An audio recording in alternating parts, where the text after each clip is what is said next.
ಗಾಳಿ ಬಿಟ್ಟಲ್ಲಿ ತೋರಿ ಪಳೆಯ ಗಾಳಿ ನಿನ್ನ ಧೀನ ಅಲ್ಲವಯ್ಯ ಗಾಳಿ ನಿನ್ನ ಧೀನ ಅಲ್ಲವಯ್ಯ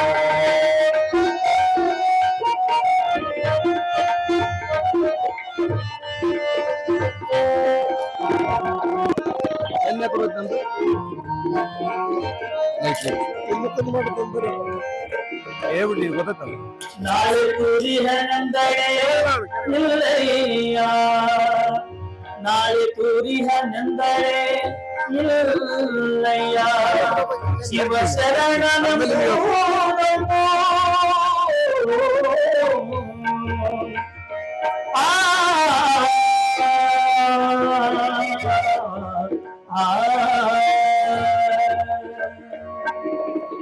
ಶಿವ ಶರಣನೆಂಬೋ ಗಾಳಿ ಬಿಟ್ಟಲ್ಲಿ ಬೇಗ ತೋರೆಂದಾತ ಗಾಳಿ ಬಿಟ್ಟಲ್ಲಿ ಬೇಗ ತೋರೆಂದಾತ ಅಂಬಿಗರ ಚೋರೆಯ ಗಾಳಿ ಬಿಟ್ಟಲ್ಲಿ ತೋರಿಕೊರೆಯ ಗಾಳಿ ನಿನ್ನ ಧೀನ ಅಲ್ಲವಯ್ಯ ಗಾಳಿ ನಿನ್ನ ಧೀನ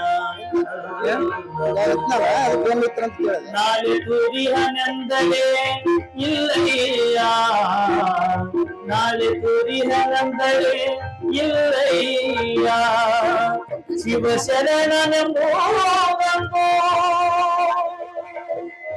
ಗಾಳಿ ಬಿಟ್ಟಲ್ಲಿ ಬೇಗ ತೋರೆಂದಾತ ಗಾಳಿ ಬಿಟ್ಟಲ್ಲಿ ಬೇಗ ತೋರೆಂದಾತ ಅಂಬಿಗರ ಚೋರೆಯ ಅಂಬಿಗರ ಚೋರೆಯ ಅಂಬಿಗರ ಚೋರೆಯ ಗಾಳಿ ಬಿಟ್ಟಲ್ಲಿ ತೋರಿ ಪಳೆಯ ಗಾಳಿ ಬಿಟ್ಟಲ್ಲಿ ತೋರಿ ಪಳೆಯ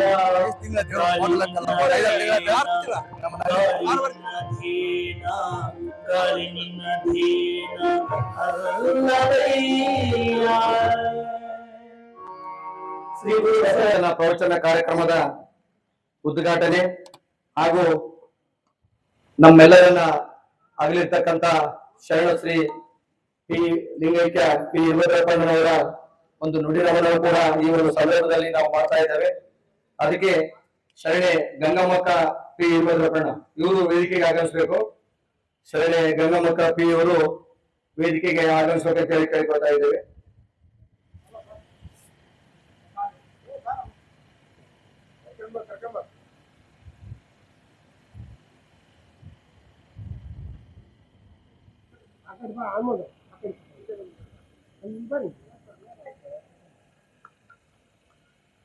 ಓಂ ಶ್ರೀ ತಮ್ಮೆಲ್ಲರನ್ನ ಸ್ವಾಗತಿಸಲಿಕ್ಕೆ ಬರ್ತಾ ಇದ್ದಾರೆ ಉತ್ಸವ ಸಮಿತಿ ಅಧ್ಯಕ್ಷರಾಗಿರ್ತಕ್ಕಂಥ ಶರಣ ಶ್ರೀ ನಾಗಭೂಷಣ್ ನವಲಿ ಅವರು. ಅವರಿಂದ ಸ್ವಾಗತ ಮತ್ತು ದಂತ ಪುಷ್ಪಾರ್ಪಣೆ ನಡೆಸಿಕೊಡ್ತಾ ಇದ್ದಾರೆ ಶರಣ ಶ್ರೀ ನಾಗಭೂಷಣ್ ನವಲಿ ಇವರಿಂದ. ಓಂ ಶ್ರೀ ಗುರು ಬಸವಲಿಂಗಾಯ ನಮಃ. ಶ್ರೀ ಗುರು ಬಸವಲಿಂಗಾಯ ನಮಃ.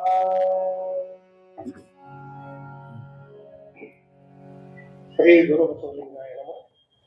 ಹಾಡುವುದೇ ನುಡಿಯ ನಾಡುವೆ ಬೇಡಿದುದೇ ನುಡಿಯ ಬಡಲಂಗುಡಲ ಸೇರಿ ಎನ್ನ ಬೆಳಕನವರಿಗೆ ಒಡೆಯ ಮಾಗಾಣಿ ಕೂಡಲ ಚೆಂಗಮ ದೇವರಿಗೆ ಹೋಗ್ತೇವೆ.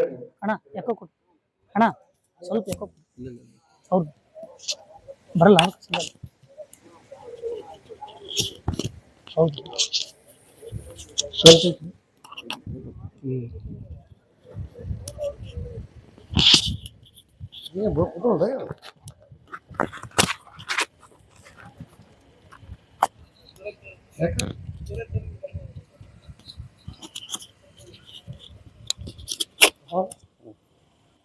ಶ್ರೀ ಗುರು ಬಸವಲಿಂಗಾಯ ನಮಃ. ಹಾಡಿದೊಡೆ ನುಡಿಯ ನಾಡುವೆ, ಬೇಡಿದೊಡೆ ನಡೆಯನ ಬೇಡಿ, ಒಡಲಂಗೊಡಲ ಸೇರಿ ಅನ್ನ ಬಡತನ ಬೆನ್ನೈತಿ, ಒಡೆಯ ಮಾದಾಗಿ ಕೂಡಲ ಸಂಗಮದವರೆಗೆ ಚೆರಗುಡ್ಡೆ ಬಿಡಿ. ವಿಶ್ವಗುರು ಕರ್ನಾಟಕ ಸಾಂಸ್ಕೃತಿಕ ನಾಯಕ ಬಸವಣ್ಣನವರ 892ನೇ ಜಯಂತ್ಯುತ್ಸವ ಉದ್ಘಾಟನಾ ಸಮಾರಂಭಕ್ಕೆ ಆಗಮಿಸಿದ ಪೂಜ್ಯರಿಗೂ ಹಾಗೂ ಗಣ್ಯರನ್ನು ಸ್ವಾಗತಿಸುತ್ತೇನೆ. ಶ್ರೀ ಮಹಾನಿ ಪೂರ್ವ ಸಿದ್ಧಲಿಂಗ ಮಹಾಸ್ವಾಮಿಗಳು, ಸುವರ್ಣಗಿರಿ ರಕ್ತಮಠ, ಒಳಬಳ್ಳಾರಿ ಇವರನ್ನು ಸ್ವಾಗತ ಕೊಡುತ್ತಾ ಇವರಿಗೆ ಗ್ರಂಥ ಪುಷ್ಪಾರ್ಪಣೆಯನ್ನು ಶ್ರೀ ಗುಂಡಪ್ಪಣ್ಣ ಬಳಿಗೇರಿ ಇವರು ಬಂದು ಮಾಡಬೇಕೆಂದು ವಿನಂತಿ.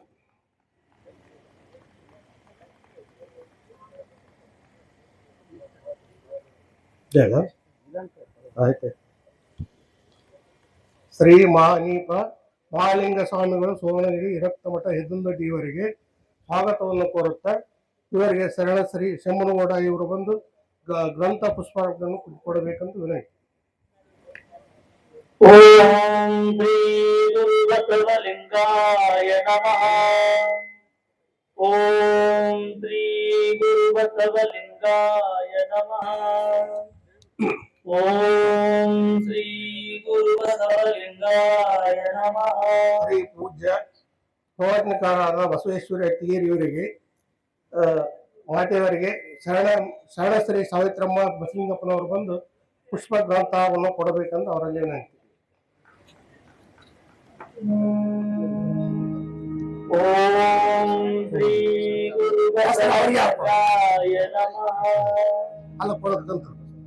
ಓಂ ಶ್ರೀ ಗುರು ಬಸವಲಿಂಗಾಯ ನಮಃ. ಶ್ರೀ ನೀ ಪ್ರಮಾಣ ಬಸವಲಿಂಗ ಮಹಾಸ್ವಾಮಿಗಳು, ಒಳಬಳ್ಳಾರಿ ಇವರಿಗೆ ಸ್ವಾಗತವನ್ನು ಕೊಡುತ್ತಾ ಶರಣಬಸವ ಇವರು ಗ್ರಂಥ ಪುಸ್ತಕವನ್ನು ನೀಡಬೇಕೆಂದು ವಿನಂತಿ.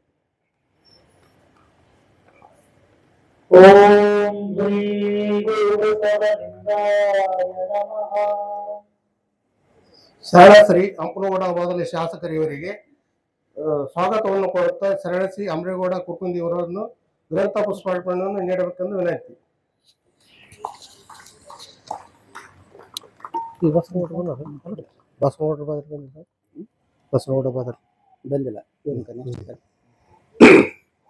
ಶರಣ ಶ್ರೀ ಅಮರೇಗೌಡ ವಿರುಪಾಪುರ್ ಕಾರ್ಯಕ್ರಮಕ್ಕೆ ಸ್ವಾಗತ, ಅವರಿಗೆ ಹನುಮಗೌಡ ಕಾಸರೆಡ್ಡಿ ಅವರನ್ನು ಗ್ರಂಥ ಪುಷ್ಪಾರ್ಪಣೆ ನೀಡಬೇಕೆಂದು ವಿನಂತಿ.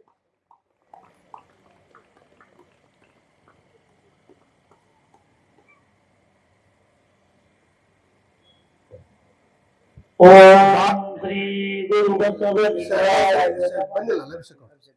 ಶರಣ ಶ್ರೀ ಡಾಕ್ಟರ್ ಕೆ ಶಿವಾಚಾರ್ಯ ಅವರಿಗೆ ಭೀಮಣ್ಣ ಹೂಗಾರ ಬಂದು ಗ್ರಂಥ ಪುಷ್ಪಾರ್ಪಣೆ ನೀಡಬೇಕೆಂದು ಕೇಳ್ಕೊಳ್ತೀನಿ.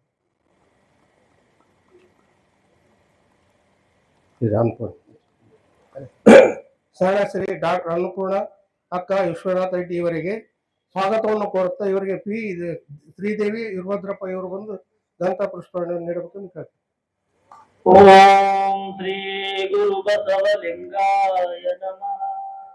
ರುದ್ರಪ್ಪಗಳ ಗಂಗಮ್ಮ ಶರಣ ಶ್ರೀ ಗಂಗಮ್ಮ ಪಿ ಕುರ್ಕುಂದಿ ಇವರಿಗೆ ಸ್ವಾಗತವನ್ನು ಕೋರುತ್ತಾ ಶರಣ ಶ್ರೀ ಪೂರ್ಣಿಮಾ ನಿಜಗುಣ ಇವರು ಬಂದು ಗ್ರಂಥ ಪುಷ್ಪಗಳನ್ನು ನೀಡಬೇಕೆಂದು ವಿನಂತಿ. ಓಂ ಶ್ರೀ ಗುರು ಬಸವಲಿಂಗಾಯ ನಮಃ. ಶರಣ ಶ್ರೀ ಪಿ ರುದ್ರಪ್ಪ ಇವರಿಗೆ ಸ್ವಾಗತವನ್ನು ಕೋರುತ್ತಾ ಮಲ್ಲಿಕಾರ್ಜುನ ಹೋಗನಾಳ್ ಇವರು ಬಂದು ಗ್ರಂಥ ಪುಷ್ಪಗಳನ್ನು ನೀಡಬೇಕೆಂದು ಕೇಳ್ಕೊಳ್ತೇನೆ. ಓಂ ಶ್ರೀ ಗುರು ಬಸವಲಿಂಗಾಯ ನಮಃ. ಓಂ ಶ್ರೀ ಗುರು ಬಸವಲಿಂಗಾಯ ನಮಃ. ಶರಣ ಶ್ರೀ ಸುಮಂಗಕ್ಕ ಚಿಂತರ್ಕಿ ಬಸವ ಕೇಂದ್ರದ ಮಹಿಳಾ ಅಧ್ಯಕ್ಷರು ಇವರಿಗೆ ಸ್ವಾಗತವನ್ನು ಕೋರುತ್ತಾ ಶರಣ ಶ್ರೀ ಮಲ್ಲಮ್ಮ ಶಿಕ್ಷಕರು ಬಂದು ಗ್ರಂಥ ಪುಷ್ಪಗಳನ್ನು ನೀಡಬೇಕೆಂದು ವಿನಂತಿ. ಶರಣಪ್ಪ ಶರಣ ಶ್ರೀ ಗುರು ಬಸವಲಿಂಗಾಯ ನಮಃ. ಶ್ರೀ ಗುರು ಬಸವಲಿಂಗಾಯ ನಮಃ. ಓಂ ಶ್ರೀ ಗುರು ಬಸವಲಿಂಗಾಯ ನಮಃ. ಶರಣ ಶ್ರೀ ಶರಣಪ್ಪ ಹೊಸಳ್ಳಿ ಶರಣ ಸಾಹಿತ್ಯ ಪರಿಷತ್ ಇವರಿಗೆ ಸ್ವಾಗತವನ್ನು ಕೋರುತ್ತಾ ಇವರಿಗೆ ವೀರಯ್ಯ ಸ್ವಾಮಿ ಚಿಕ್ರಾಲಿ ಇವರು ಬಂದು ಗ್ರಂಥ ಪುಷ್ಪಗಳನ್ನು ನೀಡಬೇಕಂತ ಕೇಳ್ತಾರೆ. ಓಂ ಶ್ರೀ ಗುರು ಬಸವಲಿಂಗಾಯ ನಮಃ. ಶರಣಸ್ಥಿತಿ ಮುಕುಂದ ಸರ್ ಇವರಿಗೆ ಸ್ವಾಗತವನ್ನು ಇವರಿಗೆ ಹನುಮಂತಪ್ಪ ಶಿಕ್ಷಕರು ಬಂದು ಗ್ರಂಥ ಪುಷ್ಪಗಳನ್ನು ನೀಡಬೇಕು.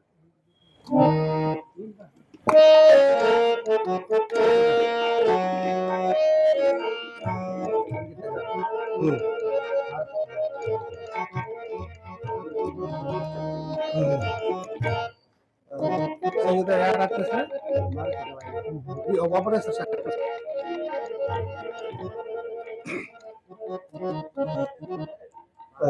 ಶರಣಶ್ರೀ ಸಂಗೀತ ಯಾರದ ಭಾರತ ಗಾಯಗಳಿಗೆ ಸ್ವಾಗತವನ್ನು ಕೊಡುತ್ತಿದ್ದ ಸಣ್ಣ ವೀರಗೌಡ ಬಸಾಪುರಿ ಅವರು ಬಂದು ಗ್ರಂಥ ಪುಸ್ತಕ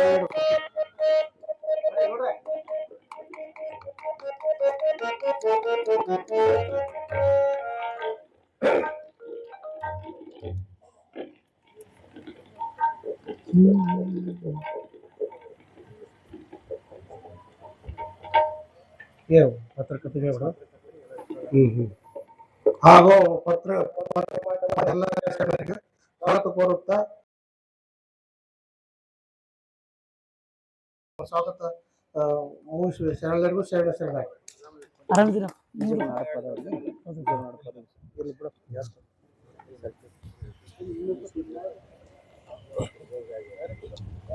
ಹಡಪದವರು ಯುವ ಕೇಂದ್ರದ ಅಧ್ಯಕ್ಷರಿಗೆ ಬತ್ತಿಗೆಪ್ಪ ಬಾರ್ಲಿ ಅವರು ಪುಷ್ಪಗುಚ್ಛವನ್ನು ನೀಡುವ ಮೂಲಕ ಸ್ವಾಗತವನ್ನು ಕೋರಬೇಕು. ಹಾಗೂ ಎಲ್ಲ ಬಸಪರ ಸಂಘಟನೆಗಳ ಅಧ್ಯಕ್ಷರು, ಚಿನ್ನೂರು ನಗರದ ಹಿರಿಯರು ಹಾಗೂ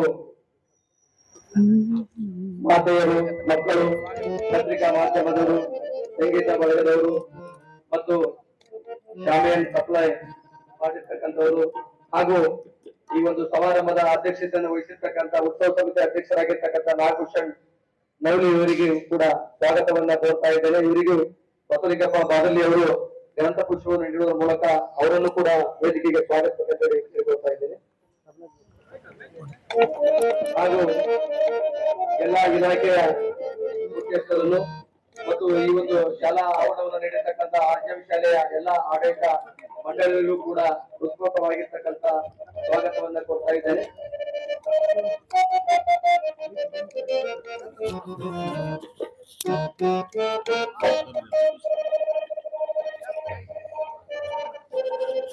ಅದೇ ರೀತಿಯಾಗಿ ನಮ್ಮ ಈಗಿನ ಬಸವ ಕೇಂದ್ರದ ಅಧ್ಯಕ್ಷರಾಗಿರ್ತಕ್ಕಂಥ ಕರೇಗೌಡ ಪೊಲೀಸ್ ಪಾಟೀಲ್ ಇವರು ಕೂಡ ಅವಿರತವಾಗಿ ಕೆಲಸವನ್ನ ಮಾಡಿದ್ದಾರೆ ಈ ಒಂದು ಕಾರ್ಯಕ್ರಮದ ಯಶಸ್ವಿಗಾಗಿ. ಅವರನ್ನು ಕೂಡ ಅತ್ಯಂತ ಆತ್ಮೀಯವಾಗಿ ಸ್ವಾಗತಿಸ್ತಾ ಇದ್ದಾರೆ.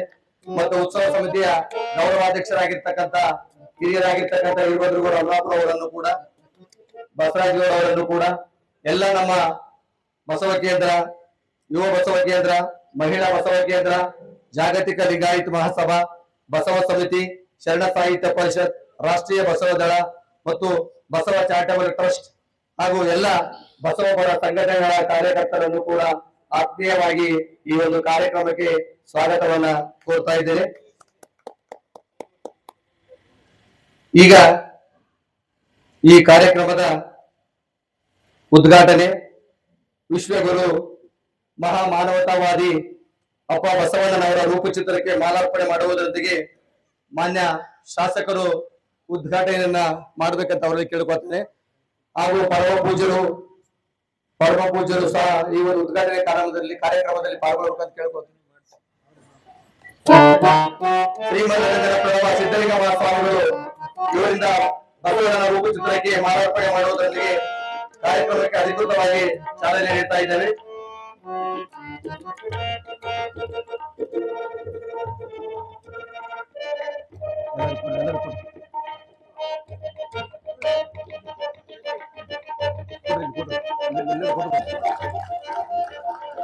ಓಂ ಶ್ರೀ ಗುರು ಬಸವಲಿಂಗಾಯ ನಮಃ. ಬಸವಣ್ಣನೇ ತಾಯಿ, ಬಸವಣ್ಣನೇ ತಂದೆ, ಬಸವಣ್ಣನೇ ಪರಮ ಬಂಧು ಎನಗೆ, ವಸುದೀಶ ಕಪಿಲ ಚಿತ್ತ ಮಲ್ಲಿಕಾರ್ಜುನ, ನಿಮ್ಮ ಹೆಸರಿತ್ತ ಗುರು ಬಸವಣ್ಣನಯ್ಯ. ಎಂಬಲ್ಲಿ ಎನ್ನ ಭವಾರಿಯಿತ್ತು, ಎಂಬಲ್ಲಿ ಸರ್ವಜ್ಞಾನಿಯಾದೆನು, ಓ ಎಂದು ವಚಿಸುವಡಿ ವಸ್ತು ಚೈತನ್ಯಾತ್ಮಕನಾರ್ಯನು ಇಂತಿ ಬಸವಾಕ್ಷರತ್ರಯಗಳೆನ್ನ ಸರ್ವಾಂಗದಲ್ಲಿ ತೊಡಗಿ ಬೆಳಗುವುದು ಕಂಡು ಆನು ನೀನು.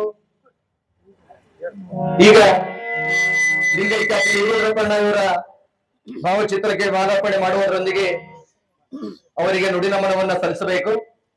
ಅವರು ಕೂಡ ಒಬ್ಬ ನಿಜ ಶರಣರಾಗಿ ಈ ಒಂದು ಬಸವ ಕೇಂದ್ರ ಅತ್ಯಂತ ಸಕ್ರಿಯವಾಗಿ ಅದನ್ನ ಮುನ್ನಡೆಸಿಕೊಂಡು ಮಾಡಿದ್ದಾರೆ. ಓಂ ಶ್ರೀ ಗುರು ಬಸವಲಿಂಗಾಯ ನಮಃ. ಓಂ ಶ್ರೀ ಗುರು ಬಸವಲಿಂಗಾಯ ನಮಃ. ಓಂ ಶ್ರೀ ಗುರು ಬಸವಲಿಂಗಾಯ ನಮಃ.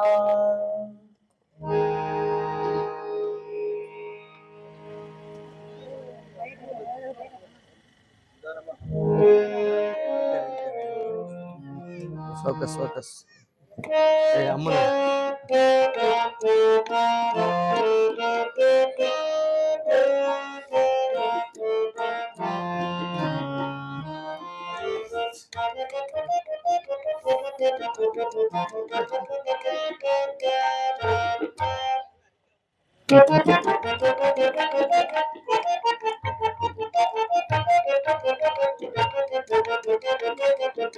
ಪೂಜ್ಯರಿಗೆ ಶರಣಾರ್ಥಿಗಳನ್ನ ಸಲ್ಲಿಸಿ ಈಗ ಕಾರ್ಯಕ್ರಮದ ಪ್ರಾಸ್ತಾವಿಕ ನುಡಿ.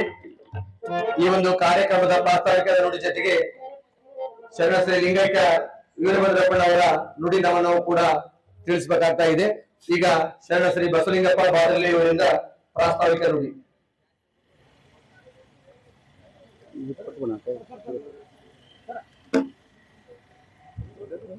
ಒಂದೇ ಸರ್ ಒಂದೇ ಅದು ಒಂದು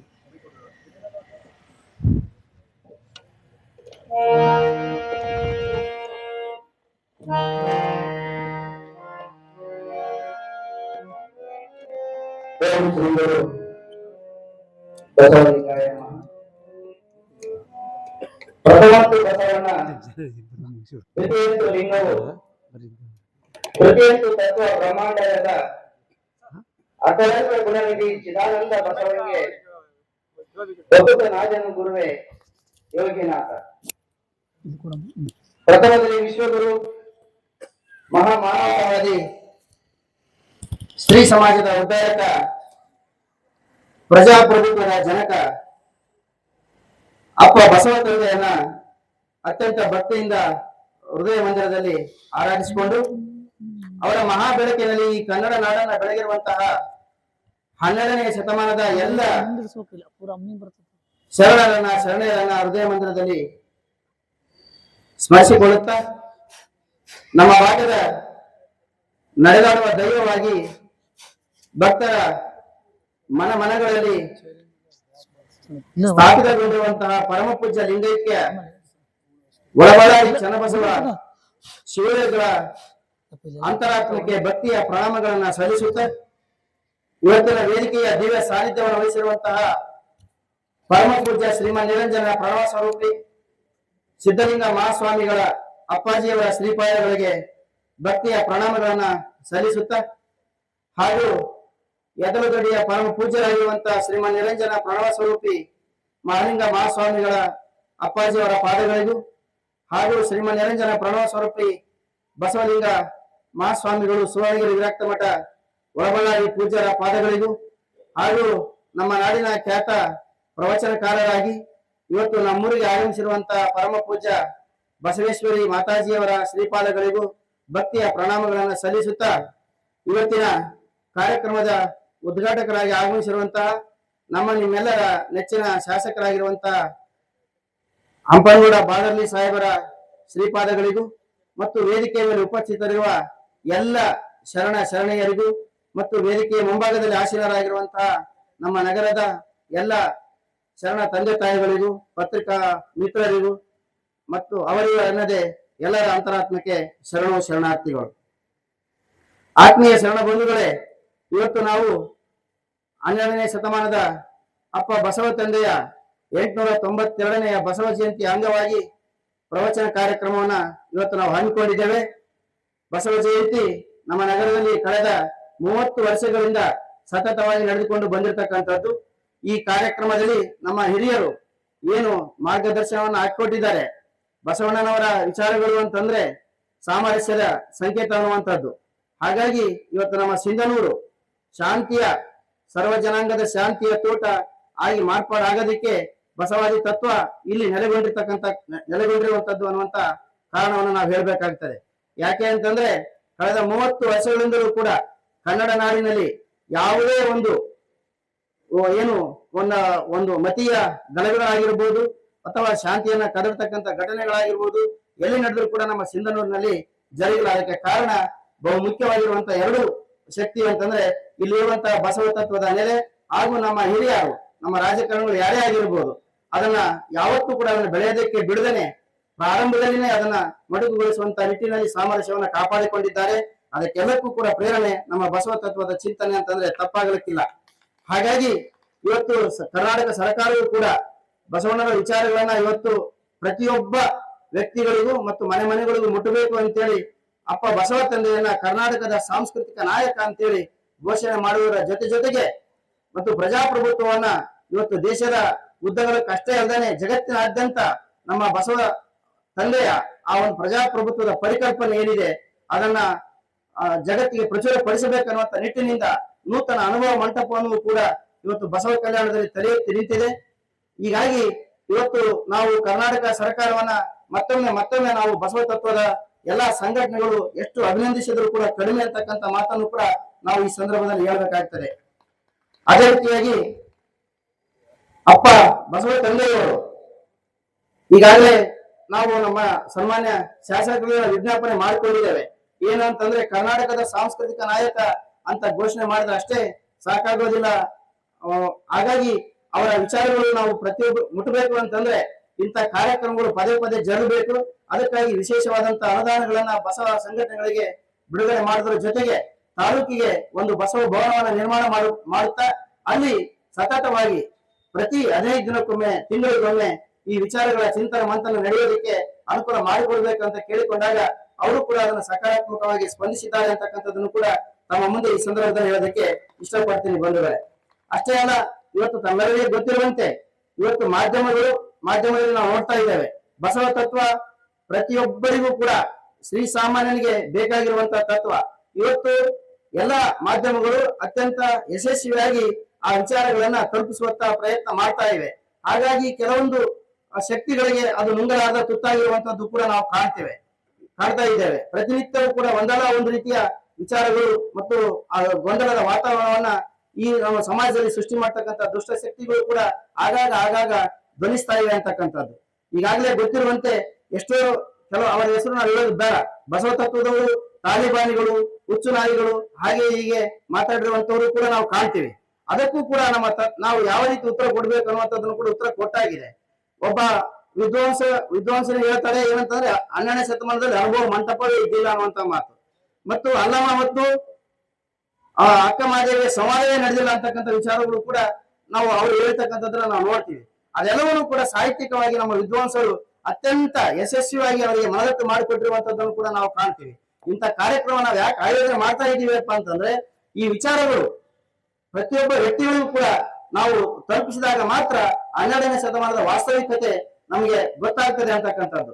12ನೇ ಶತಮಾನ ಅಂತಂದ್ರೆ ನಮ್ಮ ನಾಡಿನಲ್ಲಿ ಅಷ್ಟೇ ಅಲ್ಲ, ಇಡೀ ಭಾರತ ದೇಶದಲ್ಲಿ ಅಷ್ಟೇ ಅಲ್ಲ, ಜಗತ್ತಿನಲ್ಲಿ ಒಂದು ಅಪೂರ್ವ ಮತ್ತು ಎಂದೂ ಕೂಡ ಜರುಗಿರತಕ್ಕಂಥ ಒಂದು ಕ್ರಾಂತಿ 12ನೇ ಶತಮಾನದಲ್ಲಿ ನಡೆದಿರುವಂತಹದ್ದು. ಅಲ್ಲಿ ಕೇವಲ ಸಾಮಾಜಿಕ ಕ್ರಾಂತಿ ಅಷ್ಟೇ ನಡೆದಿಲ್ಲ, ಕೇವಲ ಧಾರ್ಮಿಕ ಕ್ರಾಂತಿ ಅಷ್ಟೇ ನಡೆದಿಲ್ಲ, ಸರ್ವ ಕ್ಷೇತ್ರದಲ್ಲಿ ಕೂಡ ಕ್ರಾಂತಿ ಆಗಿರ್ತಕ್ಕಂಥದ್ದನ್ನು ನಾವು ಕಾಣ್ತೀವಿ.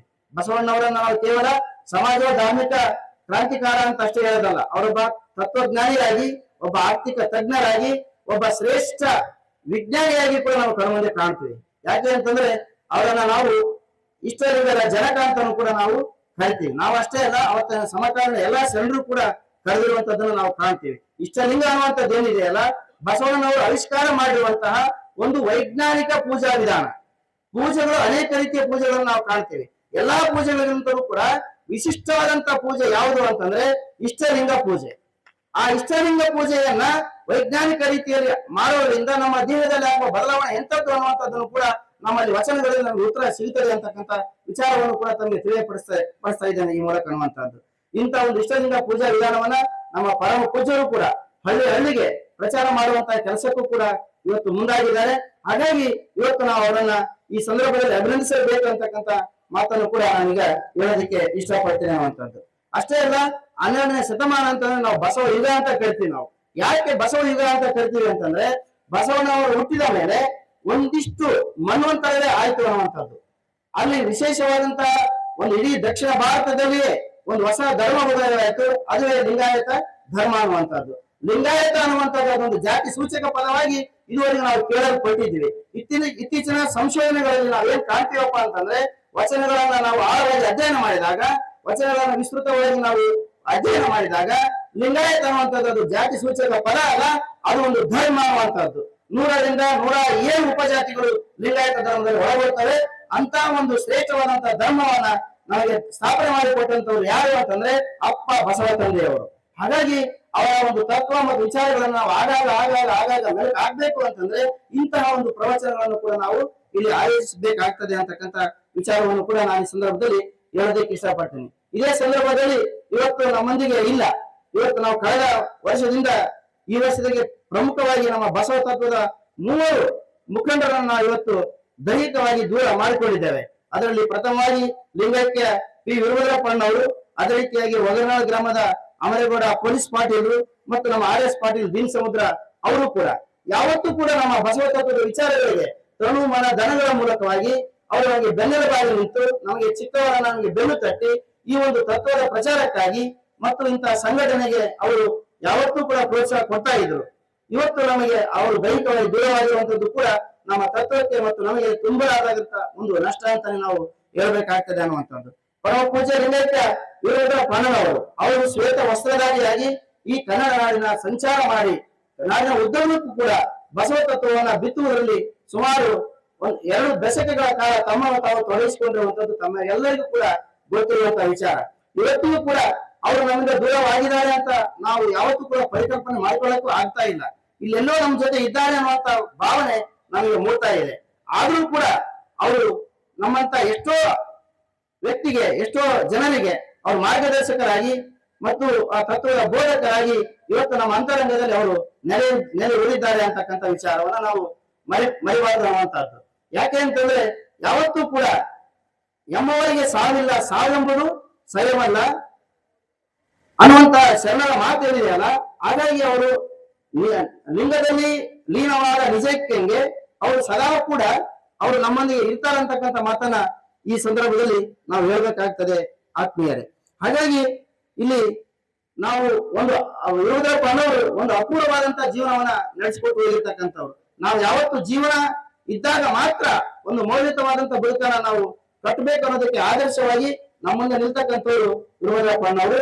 ಯಾವ ರೀತಿ ಅಂತಂದ್ರೆ ನೋಡ್ತೀವಿ ನಾವು, ವ್ಯಾಗನೊಂದು ಮರವ ತಂದರೆ ಸುಲಿವ ಆಗಕ್ಕೆ ಬಿಲಿವರಯ್ಯ, ವ್ಯಾಗನೊಂದು ಮರವ ತಂದರೆ ಸುಲಿವ ಆಗಕ್ಕೆ ಬಿಲಿವರಯ್ಯ, ನೆಲರಾವಣ ಹೆಣವ ಒಂದಡಕೆಗೆ ಕೊಂಬುವುದಿಲ್ಲ ಪೂರ್ಣ ಸಂಗಮ ದೇವ ಅನ್ನುವಂತೆ ನಾವು ಜೀವಂತವಾಗಿದ್ದಾಗ ನಮಗೆ ಎಷ್ಟು ಮೌಲ್ಯವಿರುತ್ತದೆ ಅಂತಕ್ಕಂಥ ಮಾತು ಈ ಹೆಸರಲ್ಲಿ ನಾವು ಕಾಣ್ತೀವಿ. ಮಹಾರಾಜನಾಗಿದ್ರು ಕೂಡ ಆತನ ಹೆಣವನ್ನು ಒಂದು ಅಡಕೆಗೆ ಕೊಡೋದಿಲ್ಲ.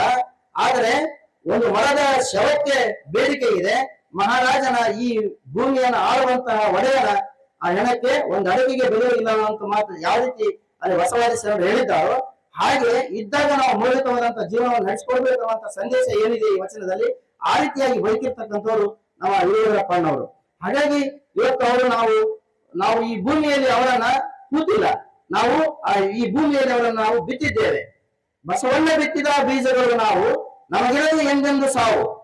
ಲಿಂಗಾಯತ ತತ್ವ ಅನ್ನುವಂಥದ್ದು ಕೂಡ ಅದು ಆ ಬಸವ ತಂದೆ ಹೇಳ್ತಾರೆ, ಒಬ್ಬ ಕವಿಗಳು, ಬಸವಣ್ಣ ಬಿತ್ತಿದ ಬೀಜಗಳು ನಾವು, ನಮಗಿರೋದು ಎಂದೆಂದು ಸಾವು.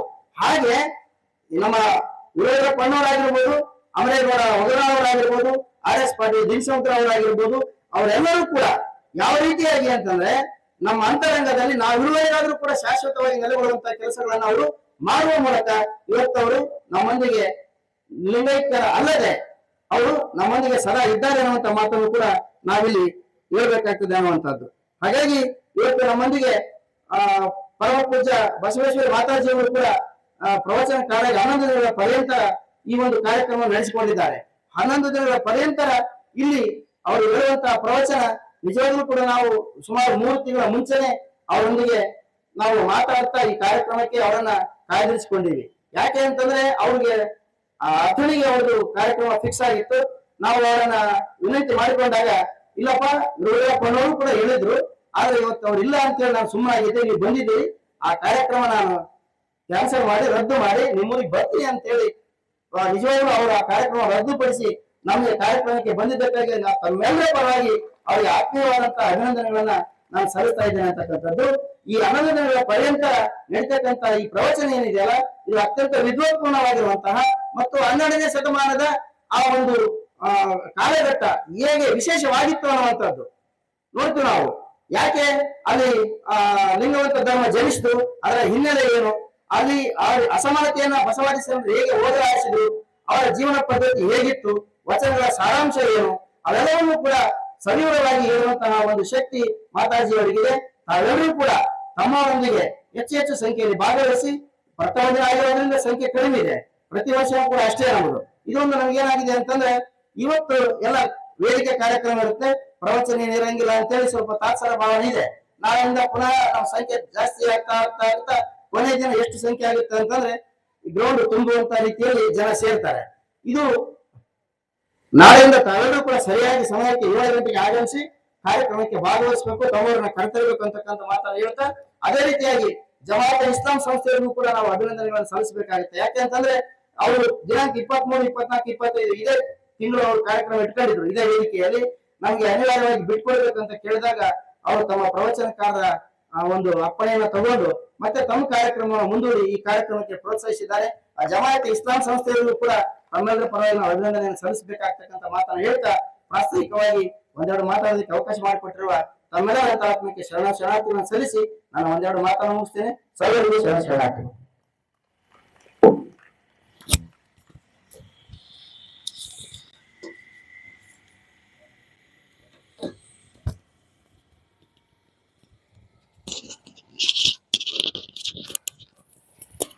ಇಲ್ಲಿಯವರೆಗೆ ಪ್ರಾಸ್ತಾವಿಕವಾಗಿ ನುಡಿಯನ್ನು ನುಡಿದಿರ್ತಕ್ಕಂಥ ಶರಣ ಶ್ರೀ ಬಸವಲಿಂಗಪ್ಪ ಪಾದಲ್ಲಿ ಅವರಿಗೆ ಅನಂತ ಶರಣಾರ್ಥಿಗಳನ್ನು ಸಲ್ಲಿಸಿ, ಈಗ ಇನ್ನೊಂದು ಮುಖ್ಯವಾಗಿರ್ತಕ್ಕಂಥ ಗ್ರಂಥ ಬಿಡುಗಡೆ ಕಾರ್ಯಕ್ರಮ,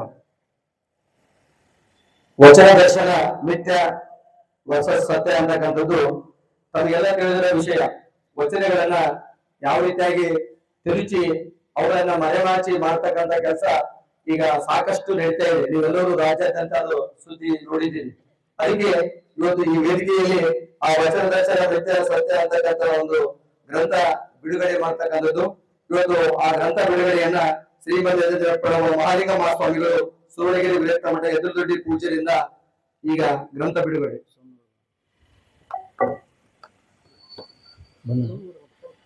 ಸೋಮನಗೌಡ ಬಾದಲಿ ಅವರು ನಿರ್ದೇಶಕರು ಆರ್ಡಿಸಿಸಿ ಬ್ಯಾಂಕ್, ಇವರು ವೇದಿಕೆಗೆ ಆಗಮಿಸಬೇಕು.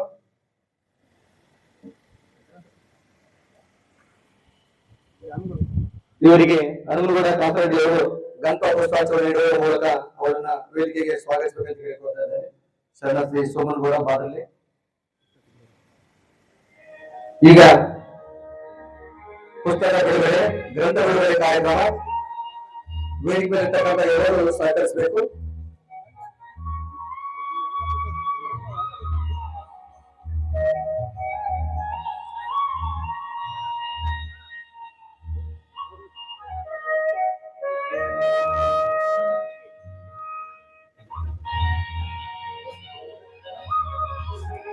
ಓಂ ಶ್ರೀ ಗುರು ಬಸವಲಿಂಗಾಯ ನಮಃ. ಓಂ ಶ್ರೀ ಗುರು ಬಸವಲಿಂಗಾಯ ನಮಃ. ಓಂ ಶ್ರೀ ಗುರು ಬಸವಲಿಂಗಾಯ ನಮಃ. ಓಂ ಶ್ರೀ ಗುರು ಬಸವಲಿಂಗಾಯ ನಮಃ.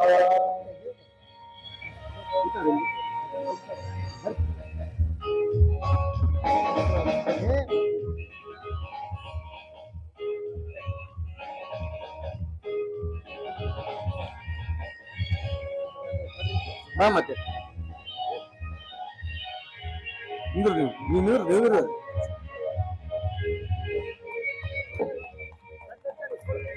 ತರ್ರಿ ಅಂಬರೀಶ್ ಸರ್.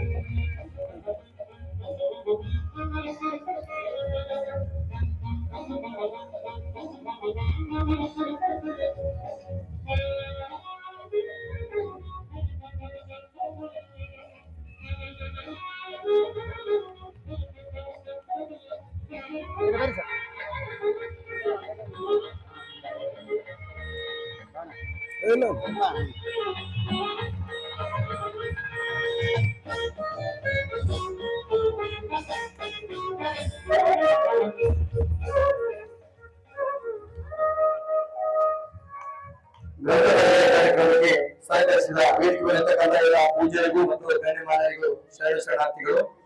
ಈ ಒಂದು ಗ್ರಂಥವನ್ನು ಕುರಿತು ವಚನ ದರ್ಶನ ಮಿಥ್ಯ ಹೊಸ ಸತ್ಯ ಎಂಬ ವಿಷಯಗಳ ಕುರಿತು ನಮಗೆಲ್ಲರಿಗೆ ವಿಷಯಗಳನ್ನು ತಿಳಿಸ್ತಕ್ಕಂಥವರು ಶ್ರೀ ರುದ್ರಪ್ಪಣ್ಣ ಕುರುಕುಂದಿಯವರು, ಜಾಗತಿಕ ಲಿಂಗಾಯತ ಮಹಾಸಭಾದ ಜಿಲ್ಲಾಧ್ಯಕ್ಷರು ಶ್ರೀ ಪಿ ರುದ್ರಪ್ಪಣ್ಣ ಕುರುಕುಂದಿಯವರು.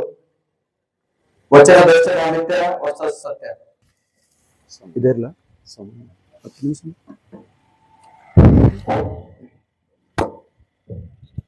ಇದಿರಲ್ಲ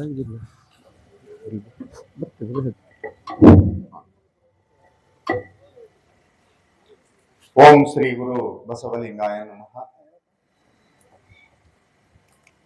ಬಸವಣ್ಣನೇ ತಾಯಿ, ಬಸವಣ್ಣನೇ ತಂದೆ, ಬಸವಣ್ಣನೇ ಪರಮ ಬಂಧು ನನಗೆ, ವಸುಧೀಶ ಕಪಿಲ ಸಿದ್ಧ ಮಲ್ಲಿಕಾರ್ಜುನ ನಿಮ್ಮ ಹೆಸರಿಟ್ಟ ಗುರು ಬಸವಣ್ಣನಯ್ಯ. ಅಪ್ಪ ಬಸವಣ್ಣವರ ಮಹಾನ್ ಚೇತನವನ್ನ ಹೃನ್ಮಂದಿರದಲ್ಲಿ ಸ್ಮರಿಸುತ್ತಾ 892ನೇಯ ಬಸವ ಜಯಂತಿ ಕಾರ್ಯಕ್ರಮ. ಈ ಕಾರ್ಯಕ್ರಮದ ದಿವ್ಯ ಸಾನ್ನಿಧ್ಯವನ್ನ ವಹಿಸಿದಂತ ಪರಮ ಪೂಜರಾದಂತಹ ಸಿದ್ಧಲಿಂಗ ಮಹಾಸ್ವಾಮೀಜಿಯವರು ವರಬಳ್ಳಾರಿ ಮಠ ಇವರಲ್ಲಿಯೂ, ಹಾಗೂ ಎದ್ದಲ್ಗಡ್ಡಿ ಪೂಜ್ಯರಾದಂತಹ ಮಹಾಲಿಂಗ ಸ್ವಾಮೀಜಿಯವರ ಪಾದಗಳಲ್ಲಿಯೂ, ಹಾಗೂ ವರಬಳ್ಳಾರಿಯ ಮತ್ತೊಬ್ಬ ಬಸವಲಿಂಗ ಸ್ವಾಮೀಜಿಯವರ ಪಾದದಲ್ಲಿಯೂ, ಹಾಗೂ ಈ ಕಾರ್ಯಕ್ರಮದ ಅಧ್ಯಕ್ಷತೆಯನ್ನು ವಹಿಸಿದಂತಹ ನಾಗಭೂಷಣ ನವಲಿಯವರಲ್ಲಿಯೂ, ಉದ್ಘಾಟನೆ ಮಾಡಿದಂತಹ ಹಂಪನಗೌಡ ಬಾದರ್ಲಿಯವರಲ್ಲಿಯೂ, ಶಿವರಾಜ್ ಸರ್ ಅವರಲ್ಲಿಯೂ, ಮತ್ತು ವೇದಿಕೆ ಮೇಲಿರತಕ್ಕಂಥ ಎಲ್ಲ ಶರಣ ಬಂಧುಗಳಲ್ಲಿ ತಮ್ಮೆಲ್ಲರಿಗೂ ಬತ್ತಿಯ ಶರಣಾರ್ಥಿಗಳು. ಸಮಯ ಬಹಳ ಆಗಿರೋದ್ರಿಂದ ಒಬ್ಬೊಬ್ಬರ ಹೆಸರು ಹೇಳಿದ್ರೆ ಸಮಯ ಆಗತ್ತೆ ಅಂತ ಹೇಳಿ ಎಲ್ಲರಿಗೂ ಆ ಒಂದು ಪ್ರಣಾಮಗಳನ್ನು ಸಲ್ಲಿಸಿ, ಇವತ್ತು ವಚನ ದರ್ಶನ ಅಂತಕ್ಕಂಥ ಪುಸ್ತಕ, ವಚನ ದರ್ಶನ ಮಿಥ್ಯ ಮತ್ತು ಸತ್ಯ ಅಂತ ಒಂದು ಪುಸ್ತಕ ಇವತ್ತು ಬಿಡುಗಡೆ ಆಗಿದೆ. ಇದು ಜಾಗತಿಕ ಲಿಂಗಾಯತ ಮಹಾಸಭೆಯ ಪ್ರಧಾನ ಕಾರ್ಯದರ್ಶಿಗಳಾದಂತಹ ಎಸ್.ಎಂ. ಜಾಮದಾರ್ ಸರ್ ಅವರು ಅಧ್ಯಕ್ಷತೆಯಲ್ಲಿ ಹೊಸಪೇಟೆಯ ಪ್ರೊಫೆಸರ್ ಟಿ.ಆರ್. ಚಂದ್ರಶೇಖರ್ ಹಾಗೂ ಮುಕ್ತ ಕಾಗಿಲಿ ಇವರ ಸಂಪಾದಕತ್ವದಲ್ಲಿ ಇದು ಬಿಡುಗಡೆ ತಯಾರಾಗಿದ್ದು ಇವತ್ತು ಬಿಡುಗಡೆ ಆಗಿದೆ. ನಾಳೆ ಬಹಳ ಕಡೆ ಇದು ಬಿಡುಗಡೆನೂ ಆಯ್ತು. ಇವತ್ತು 3ನೇ ಕಾರ್ಯಕ್ರಮ ಇದು ಧಾರವಾಡದಲ್ಲಿ ಆಯ್ತು, ಬೆಂಗಳೂರಲ್ಲಿ ಆಯ್ತು. ಇದರ ಉದ್ದೇಶ ಇಷ್ಟೇ, ನೀವು ಕೇಳಬಹುದು ಇದರಲ್ಲಿ ಏನಿದೆ ಅಂತೇಳಿ. ಯಾಕೆ ಇಂಥದೊಂದು ಪುಸ್ತಕ ತಯಾರು ಮಾಡಲು ಕಾರಣ ಆಯ್ತು ಅಂತಕ್ಕಂಥ ಮಾತುಗಳನ್ನು ನೆನಪಿಸಿಕೊಂಡಾಗ, ಇವತ್ತು ಬಸವಣ್ಣನನ್ನ ಒಪ್ಪಿಕೊಂಡಂತ ಲಿಂಗಾಯತರ ಮುಂದೆ ಒಂದು ದೊಡ್ಡ ಸವಾಲು ಅಂತ ಹೇಳಿದ್ರೆ, ಇದರ ವಿರೋಧಿಗಳು ಅಲ್ಲಲ್ಲಿ ಹಾಕ್ತಕ್ಕಂಥ ಪಟ್ಟುಗಳು. ಇವತ್ತು ಮಾತ್ರ ಅಲ್ಲ, 12ನೇ ಶತಮಾನದಲ್ಲಿ ಹಿಂದೆ ಹಿಡಿದು 12ನೇ ಶತಮಾನದಲ್ಲಿ ಬಸವಾದಿ ಶರಣರೆಲ್ಲರ ಕೂಡಿ ಕಲ್ಯಾಣ ರಾಜ್ಯವನ್ನ ಕಟ್ತಕ್ಕಂಥ ಸಂದರ್ಭದಲ್ಲಿ ಬಿಜ್ಜಳನನ್ನ ಕೊಂದು ಹತ್ಯಾಕಾಂಡವನ್ನ ನಿರ್ಮಾಣ ಮಾಡಿದಂತ ಶಕ್ತಿಗಳು ಇವತ್ತು ಸಹಿತ ಕೆಲಸ ಮಾಡ್ತಾ ಇದೆ. 900 ವರ್ಷ ಬಹುಶಃ ನಮಗೆ ಜ್ಞಾಪಕಕ್ಕಿಲ್ಲ. ಯಾರು ಬಸವ ಪ್ರಜ್ಞೆಯನ್ನ ಹೊಂದಿದಾರೋ ಅವರು ಸ್ವಲ್ಪ ಇತಿಹಾಸ ತಿಳ್ಕೊಬೇಕಾಗ್ತದೆ, ಏನಾಗಿದೆ ಇಲ್ಲಿ ಅಂತೇಳಿ.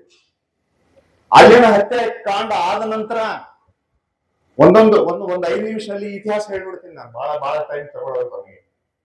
ಯಾಕಂತ ಹೇಳಿದ್ರೆ, ಇದಾದ ನಂತರ ಕ್ರಾಂತಿಯಾಗಿ 100 ಶರಣರ ಕೊಲೆ ಆದ ನಂತರ ಸುಮಾರು ಒಂದು 300 ವರ್ಷ ಈ ಧರ್ಮದ ಹೆಸರು ಹೇಳ್ದಂಗೆ ಆಗಿಬಿಡುತ್ತೆ ಪರಿಸ್ಥಿತಿ. ನಂತರದಲ್ಲಿ 15ನೇ ಶತಮಾನದಲ್ಲಿ ವಿಜಯನಗರದ ಸಂಗಮ ವಂಶದ ಅರಸರು ಮತ್ತೆ ಈ ಧರ್ಮವನ್ನ ತಮ್ಮ ಕೈಗೆತ್ತಿಕೊಂಡ್ರು.